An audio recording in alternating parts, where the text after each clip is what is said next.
जय श्री राम निरंजन पाल भैया कहाँ है? भैया कहाँ है?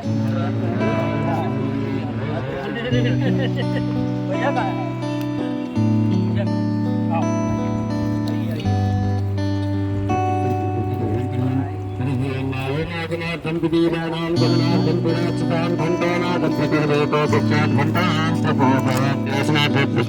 समर्पयामि। इस हाथ में पुष्प लेकर के अपने कुल देवी के से माथे दाएं प्रणाम करेंगे।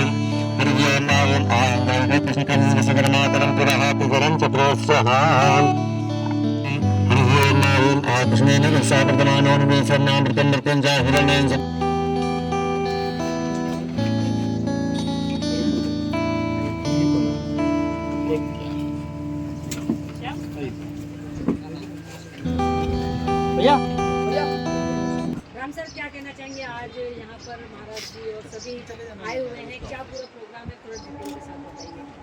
नमस्कार आप सभी को, जय श्री राम। और अयोध्या से हमारे राष्ट्रीय कथाकार श्री चंद्रवंशी महाराज जी आज पधारे हैं और यहाँ इनकी 22 से 21 कथा होनी है, उसी संदर्भ में कृषि रखी गई है। और विशेष कथा के यजमान ठाकुर साहब जो है उन्होंने अपने विशेष योगदान और जगह का हस्तला किया है। तो सिद्धार्थ जी को भगवान राम का कोटि कोटि आशीर्वाद मिले। और भगवान अयोध्या से ही पधारे हैं, अयोध्या में हमारे मठ है हनुमान गुफा मंदिर, तो यहाँ पर एक विशाल यज्ञ होगा और उसका एक लक्ष्य चंडी राम कथा यज्ञ नाम दिया जाएगा, जो कि ताकि हम चाहेंगे कि सिद्धार्थ ठाकुर जी शिवलिंग का भी नाम लक्ष्य चंडी रखा, क्योंकि हमने गोकुलधाम में एक लक्ष्य चंडी यज्ञ किया था, तो वहाँ पे एक बिल्डिंग लक्ष्य चंडी के नाम से बनी हुई है, जिसमें बड़े बड़े लोग रहते हैं, राम नायक वगैरह, और अच्छे रेट मिले। तो चाहेंगे इस कथा के बाद सिद्धार्थ ठाकुर को यहाँ अच्छे से अच्छा करें। जय श्री राम। मेरा नाम निरंजन पाल। मैं आप सभी को बताना चाहता हूँ कि 22 जनवरी से लेकर 1 फरवरी तक यहाँ विशाल भव्य श्री राम कथा और भव्य कलश यात्रा और पंचचंडी महायज्ञ गायत्री परिवार द्वारा जो एक विशाल कार्यक्रम होगा।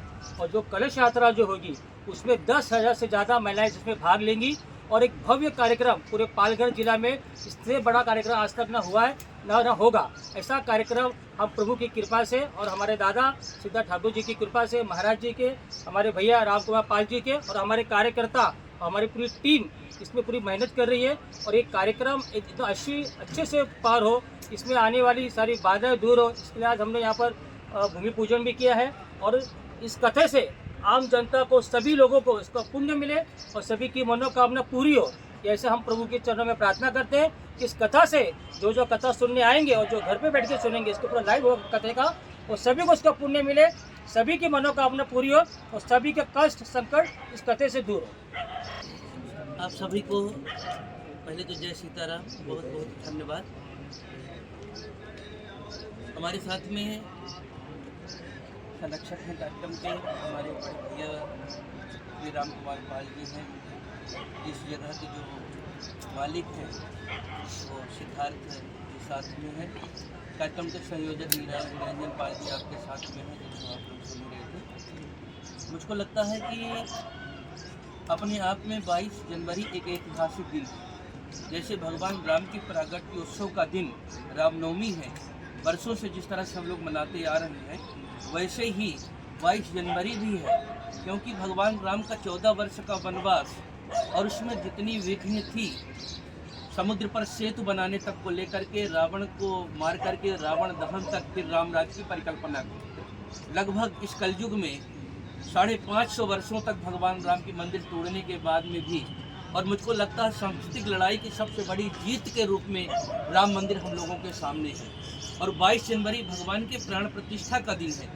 जिस दिन भगवान प्राण प्रतिष्ठित हुए थे राम मंदिर पर, उसी दिन से यहाँ राम कथा की गंगा प्रवाहित होना है। मुझको इसलिए भी खुशी हो रही कि इस पावन भूमि का संबंध शिवाजी महाराज से है, जिनका योगदान राष्ट्र हित में, समाज हित में हम सभी को पता है, छुपा नहीं है। ये भूमि बाला साहब ठाकरे जी की भूमि है, जिन्होंने राम मंदिर के लिए कहा था कि मेरे शिव सैनिकों ने बाबरी ढांचा को तोड़ा है और हमको किसी प्रकार की कोई चिंता नहीं, हमको गर्व है इस बात पर। तो निश्चित तौर पर कह रहे हैं कि राम मंदिर का निर्माण अभी चल ही रहा है, पूर्ण नहीं हुआ है। राम मंदिर का निर्माण केवल मंदिर का निर्माण नहीं है, राष्ट्र मंदिर का निर्माण है। और वो पर्व, वो ऐतिहासिक क्षण जिसको पिछले साल 22 जनवरी को भगवान प्राण प्रतिष्ठित हो रहे थे, देश के यशस्वी प्रधानमंत्री जी उसके प्राण प्रतिष्ठा में सम्मिलित थे। प्राण प्रतिष्ठा में कहीं न कहीं उनका हाथ लग रहा था, मुख्य यजमान थे। हमारे प्रदेश के यशस्वी मुख्यमंत्री योगी आदित्यनाथ जी उसके साक्षी थे और हम सब वहाँ खड़े होकर के साक्षी थे, देख रहे थे, उसमें व्यवस्था में थे, दर्शन कर रहे थे। और उसी समय वार्षिकोत्सव जब चल रहा भगवान राम का प्राण प्रतिष्ठा का, उसमें ये राम कथा का शुभारंभ हो रहा है। तो जो मेरी मूलभूत अवधारणा है, सर्वे भवन्तु सुखिनः सर्वे सन्तु निरामया सर्वे भद्राणि पश्यन्तु मा कश्चित् दुःखभाग् भवेत्। हम सब सुखी, सबको सुखी करना चाहते हैं, सबको निरोगी बनाना चाहते हैं, हम सभी का कल्याण करना चाहते हैं। और हमारा जो सूत्र है वो वसुधैव कुटुम्बकम, पूरे पृथ्वी को ही अपना कुटुंब परिवार मानते हैं। तो सर्व कल्याण, सर्वजन हिताय, सर्वजन सुखाय की भावना को लेकर के ये राम कथा की गंगा प्रवाहित होगी। और आप जानते हैं राम कथा कलिकामत गाई, कामना, कामत का मतलब है संपूर्ण कामनाओं को पूर्ण करने वाले। किसी प्रकार का कोई कामना है तो ये कथा उसको भी पूर्ण करती है, किसी का कुछ भी मनोरथ है ये कथा उसको भी पूर्ण करती है। और एक बात यहाँ के लोगों को लगता है, यहाँ जनजीवन ज़्यादा भाग रहा है, ज़्यादा कहीं न कहीं व्यस्तता बनी हुई है। और रामचरितमानस ही नामा सुनत श्रवण पाई विश्रामा, भगवान की कथा थोड़ी हृदय को विश्राम देने वाली है। हम मंगल ग्रह तक पहुंच गए, जीवन में मंगल कैसे आएगा, वो राम कथा ही जीवन में मंगल ला सकती है। इसलिए यहाँ पर हम राम कथा, श्री राम महायज्ञ सृष्टि का कहीं न कहीं शुद्धिकरण के लिए, स्वस्थ प्रकृति के लिए हम लोग भव्यता के साथ, शुद्धता के साथ करेंगे। ये हमारा मूल उद्देश्य है। सिद्धार्थ जी, आज भूमि पूजन है, काफी महाराज जी हैं अयोध्या से, क्या बोलना चाहते हैं आज भूमि पूजन के लिए? जरूर मैं अभिनंदन देना चाहता हूँ और क्या कहना चाहता हूँ राजकुमार जी, निरंजन, एक परिवार जैसे हम विराट जैसे वादा सुखारा, मेरी गांव का नाम पहले सुरपरत था, सुरपुर ऐसा करके हमारे गांव को जाना जाता था। बहुत प्राचीन देश है और देश का चंद्रगुप्त मौर्य डायनेस्टी से ये चालू आते हुआ है। देवों की भूमि का बोला गया है हमारे परिसर।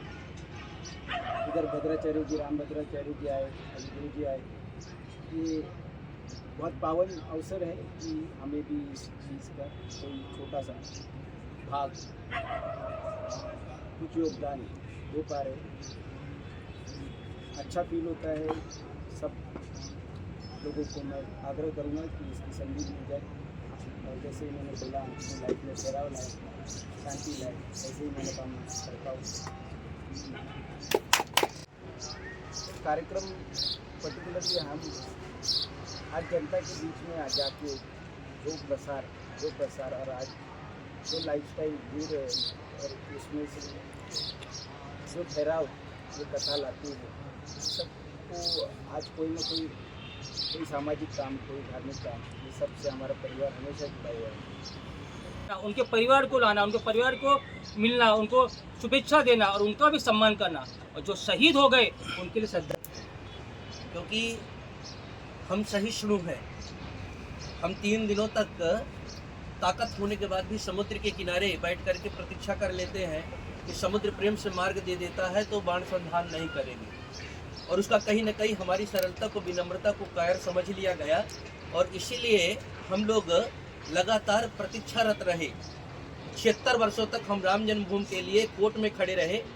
ज्ञानवापी काशी के लिए हम खून खराबा नहीं कर रहे हैं, हम लगातार प्रतीक्षारत हैं कि न्यायालय का जो निर्णय आएगा उसको मानेंगे। और मथुरा जो हमारे आस्था का केंद्र है, हम अपने लिए, आस्था के लिए कुछ भी करेंगे। हम लगातार कटिबद्ध हैं, परंतु हम खून खराबा पर नहीं जा रहे हैं।